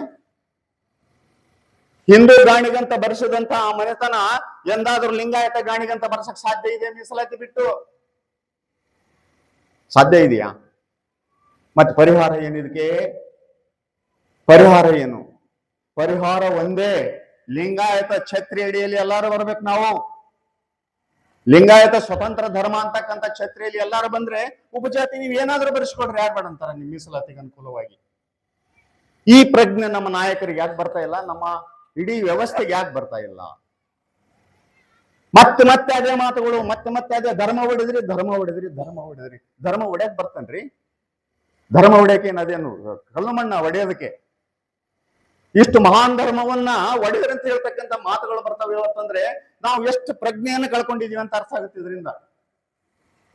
ಅದಕ್ಕಾಗಿ ಇವತ್ತು ನಾವೆಲ್ಲರದೀವಿ, ಇಲ್ಲಿ ಜನಸಾಮಾನ್ಯರದೀವಿ, ಬಸವಭಕ್ತರದೀವಿ, ನಾಯಕರಿದ್ದಾರೆ, ಮಠಾಧೀಶರಿದ್ದಾರೆ, ಎಲ್ಲರಿದ್ದಾರೆ. ನಮ್ಮ ಕರ್ತವ್ಯಗಳನ್ನ ನಾವು ಎಂದು ಮರೆಯುವಂತೆ ಇಲ್ಲಿದ್ರೆ ಮುಂದಿನ ಪೀಳಿಗೆ ನಮ್ಮನ್ನ ಕ್ಷಮಿಸುವುದಿಲ್ಲ. ಇವತ್ತು ನಷ್ಟ ಮಾಡ್ಕೊಂತಿದ್ರಿ, ನೀವು ನೆನ್ಪಿಟ್ಕೊಳ್ಳಿ. ನಾವಿವತ್ತು ಪ್ರತಿ ಮನೆಗೆ ನಾನು ಬೆಳಗ್ಗೆ 10 ಮನೆಗೆ ಹೋಗ್ತಕ್ಕಂತ ಒಂದು ಕಾರ್ಯಕ್ರಮ ಇಟ್ಕೊಂಡು ಈಗ 4-5 ದಿವಸ ಆಯ್ತು. ಮನೆಗೆ ಹೋಗಿ ಬಸವಣ್ಣ ಯಾರಂತ ಪರಿಚಯ ಮಾಡೋದು, ಬಸವಣ್ಣ ಯಾರ, ಆತನ ತತ್ವಗಳೇನು, ನಾವೇನ್ ಮಾಡ್ಬೇಕಾಗಿದೆ. ಇವತ್ತು ನಮ್ಮ ಮಕ್ಕಳು ವಿಭೂತಿ ಲಿಂಗ ಇಲ್ಲದೆ ಏನಾಗಿದ್ದಾರೆ, ಸಂಸ್ಕಾರವಂತ ಬಿಟ್ಟು ಏನಾಗಿದ್ದಾರೆ, ಇವತ್ತು ಯಾವ್ಯಾವುದೋ ಚಟಕ್ ಬಿದ್ದಿದ್ದಾರೆ. ಇದ್ರ ಬಗ್ಗೆ ಒಬ್ಬರಿಗೂ ನಮಗಿಲ್ಲ. ಇವತ್ತು ನಮಗೇನ್ ಕರ್ತವ್ಯ ಇದೆ ಅಂದ್ರೆ, ಮೊದಲದು ರಾಜಕೀಯ ನಾಯಕರಾದಂತ ನಮ್ಮ ಗೌಡರಲ್ಲಿ ಮತ್ತೆ ಎಲ್ಲರಲ್ಲಿ ನಾನು ಏನ್ ಬೇಡ್ಕೊಂತೇನೆ ಅಂದ್ರೆ, ಧರ್ಮವನ್ನ ಒಡೆದದ್ದು ಲಿಂಗಾಯತ ಅಲ್ಲ, ಧರ್ಮ ಒಡೆಯಕ್ ಬರಂಗಿಲ್ಲ. ಈ ಧರ್ಮಕ್ಕೆ ಎಲ್ಲಿವರೆಗೆ ನಾವು ಪುಷ್ಟಿ ಕೊಡುವುದಿಲ್ಲವೋ ಅಲ್ಲಿವರೆಗೆ ನಾವು ಉಳಿಯೋದಿಲ್ಲ. ಲಿಂಗಾಯತರೆಲ್ಲರೂ ಇವತ್ತು ಒಂದಾಗಬೇಕು. ಸಮಯ ಆಗಿದೆ ಅಂತ ಬಂತು, ಬಹಳ ಗಂಭೀರ ವಿಷಯ ಆಗಿರೋದ್ರಿಂದ ಒಂದೆರಡು ಮಾತಾಡ್ಬೇಕಾಗ್ತದೆ. ಎರಡನೇ ಕರ್ತವ್ಯ ಏನಂತಂದ್ರೆ, ನಮ್ಮ ಮಠಾಧೀಶರು ಇವತ್ತು ವಿರಕ್ತ ಪೀಠದ ಮಠಾಧೀಶರು ಎರಡನೇ ಕೆಲಸ ಏನ್ ಮಾಡ್ಬೇಕಾಗಿದೆ ಅಂದ್ರೆ, ಯಾರು ಜಡರಾಗಿ ಲಿಂಗ ಇಲ್ಲದೆ ಹೊರಗಿದಾರೋ ಅವ್ರಿಗೆ ಲಿಂಗ ಕಟ್ಟ ಕೆಲಸ ಮಾಡ್ಬೇಕು. ಇವತ್ತು ಈ ದೇಶದಲ್ಲಿ ನಾವು ನಮ್ಮ ಎದಲೊಡ್ಡಿ ಶ್ರೀಗಳನ್ನ ನಾವು ಕೇಳ್ಕೊಂಡಿದೀವಿ, ಒಳಬಳ ಶ್ರೀಗಳನ್ನ ಹಂಗೆ ಕೇಳ್ಕೊಂತೀವಿ. ಆ ಬುದ್ಧಿ ತಾವೇನ್ ಮಾಡ್ರಿ, ಜನರು ಬಂದಾಗ ಕೇಳ್ರಿ, ಲಿಂಗಾಯತಿಲ್ಲ ಅಂತ ಕೇಳ್ರಿ. ಸಂಸ್ಕಾರ ರಹಿತರಾಗಿರ್ತಕ್ಕಂಥವ್ರನ್ನ ಸಂಸ್ಕಾರವಂತರನ್ನಾಗಿ ಮಾಡ್ರಿ, ಇಲ್ಲಿವರೆಗೆ ಧರ್ಮ ಉಳಿಯೋದಿಲ್ಲ. ಮೂರನೇದು, ಬಸವ ಭಕ್ತರು ನಾವು ಇಲ್ಲೇ ನಿಂತು ಮಾತಾಡ್ತಾ ಇದೀವಿ, ಈ ಕಾರ್ಯಕ್ರಮವನ್ನ ಸಂಘಟಿಸಿದೀವಲ್ಲ, ನಾವು ನಮ್ದಿಗೂ ಒಂದು ಸ್ವಲ್ಪ ಕೆಲಸ ಇದೆ. ಏನಂತಂದ್ರೆ, ನಾವು ನಮ್ಮ ಬದುಕನ್ನ ತತ್ವ ಮತ್ತು ಸಿದ್ಧಾಂತಕ್ಕೆ ಸರಿಯಾಗಿ ಅಳವಡಿಸಿಕೊಳ್ಳುವುದು. ನಮ್ಮನ್ನು ನೋಡ್ತಾ ಇದ್ದಾರೆ ಜನ, ಇವನೇನ್ ಮಾತಾಡ್ತಾ ಇದ್ದಾನೆ, ಇವನ್ ಹೆಂಗ ನಡ್ಕೊಂತ ಇದ್ದಾನೆ ಅಂತ ನಮ್ಮನ್ನು ನೋಡ್ತಾ ಇದ್ದಾರೆ. ನಮ್ಮ ನಡೆ ನುಡಿ ಎರಡನ್ನು ಒಂದಾಗಿರ್ತಕ್ಕಂಥ ಕೆಲಸ ನಾವು ಮಾಡೇ ಇದ್ರೆ ನಮ್ಮನ್ನು ಸಹಿತ ಸಂಶಯದಿಂದ ನೋಡುತ್ತೆ ಈ ಸಮಾಜ, ನೆನ್ಪಿಟ್ಕೋಬೇಕು ನಾವು. ಅದಕ್ಕಾಗಿ ನಾವು ಲಿಂಗ ತತ್ವಕ್ಕೆ ಬದ್ಧರಾಗಿ ನಮ್ಮ ಕುಟುಂಬದೊಳಗೆ ಅಂಥದ್ದೊಂದು ಸಾತ್ವಿಕ ನೆಲೆಯನ್ನು ಉಂಟು ಮಾಡಿ ಬದುಕಬೇಕಾದದ್ದು ನಮ್ಮ ಕರ್ತವ್ಯ. ಇಂದು ಜನಸಾಮಾನ್ಯರಾದಂಥ ಉಳಿದವರೇನು ಹೊಸದಾಗಿ ಕೇಳ್ತಾ ಇದ್ದಾರೆ, ಅವರಲ್ಲಿ ನಾವು ವಿಶ್ವಾಸ ಮೂಡಿಸ್ಬೇಕಾಗಿದೆ. ಇವತ್ತು ಈಗ ಅವ್ರಿಗೆ ಗೊಂದಲದಲ್ಲಿದ್ದಾರೆ ನೋಡ್ರಿ, ಒಬ್ರು ಒಡೆದ್ರಂತಾರೆ, ಒಬ್ರು ಚಲೋ ಅಂತಾರೆ, ಹೆಂಗಪ್ಪ ಇದು ಅಂತಾರ. ಯಾವುದನ್ನು ನಂಬಬೇಕು? ಅದಕ್ಕಾಗಿ ಯಾವುದು ಸತ್ಯ ಇದೆಯೋ ಸತ್ಯವನ್ನ ಆಲೋಚಿಸ್ತಕ್ಕಂಥ, ಸತ್ಯವನ್ನ ಮನವರಿಕೆ ಮಾಡಿಕೊಳ್ತಕ್ಕಂಥ ಅಂತರಂಗದಲ್ಲಿ ಶಕ್ತಿ ಇದೆ ಅಂತಕ್ಕಂಥ ಮಾತನ್ನ ತಾವೆಲ್ಲರೂ ತಿಳ್ಕೋಬೇಕು. ಒಂದು ಬಸವಣ್ಣ ಹೇಳಿದ್ದು ಏನಂತ ಹೇಳಿದ್ರೆ, ಪ್ರತಿಯೊಬ್ಬರ ಅಂತರಂಗದಲ್ಲಿ ಪರಶಿವನ ಅಸ್ತಿತ್ವ ಇದೆ. ಆ ಬೆಳಕನ್ನ ಕಾಣಬೇಕಾಗಿದ್ದು ಇಷ್ಟಲಿಂಗದ ಮೂಲಕ. ಈ ತತ್ವವನ್ನ ನಾವು ಪ್ರತಿಪಾದನೆ ಮಾಡದೇ ಇದ್ರೆ ಬಹುಶಃ ಮುಂದಿನ ದಿನಮಾನಗಳಲ್ಲಿ ನಾವು ಮತ್ತೆ ಯಾಕಂದ್ರೆ ಇದೊಂದು ಅವಕಾಶ ಸಿಕ್ಕಿದೆ ನಮಗೆ, ಆ ಪಿರಿನಾಗ ಇದೀವಂತ. ಇನ್ನೊಂದು 50 ವರ್ಷ ಮೊದಲೇ ಇದ್ರೆ ನಮಗೆ ಈ ಅವಕಾಶ ಸಿಗ್ತಿದ್ದಿಲ್ಲ. ಯಾಕಂತಂದ್ರೆ ಅವಾಗ ಬಸವಣ್ಣವ್ರ ತತ್ವಗಳನ್ನು ಮಾತಾಡೋದೇ ದೊಡ್ಡ ಅಪರಾಧ ಆಗಿತ್ತು. ಇವತ್ತು ಒಂದಿಷ್ಟು ಮಾತಾಡೋಕೆ ಶಕ್ತಿ ಇದೆ, ಮಾತಾಡೋದಕ್ಕೆ ಅವಕಾಶ ಇದೆ ಅಂತ ತಿಳ್ಕೊಂಡು ನಾವು ಮಾತಾಡ್ಬೇಕಾಗಿದೆ ಹೊರತು ನಾವೆಲ್ಲರೂ ಏನ್ ಮಾಡ್ಬೇಕಾಗಿದೆ, ಇವತ್ತು ಆ ಮಹಾನ್ ಪುರುಷ ಈ ನಾಡಿನಲ್ಲಿ ಆಗಿ ಹೋಗಿದ್ದಾನೆ, ಆತನ ತತ್ವಗಳನ್ನ ನಾವು ಸತತವಾಗಿ ಬದುಕಿನಲ್ಲಿ ಅಳವಡಿಸಿಕೊಂಡು ಆ ತತ್ವಗಳನ್ನ ಜನರಿಗೆ ತಿಳಿಸಬೇಕಾಗಿದೆ ಅಂತಕ್ಕಂಥ ಮಾತನ್ನ ಈ ವೇದಿಕೆ ಮೂಲಕ ಹಂಚಿಕೊಂಡು ನಾನು ಮಾತು ಮುಗಿಸ್ತೇನೆ. ಶರಣಾರ್ಥಿಗಳು.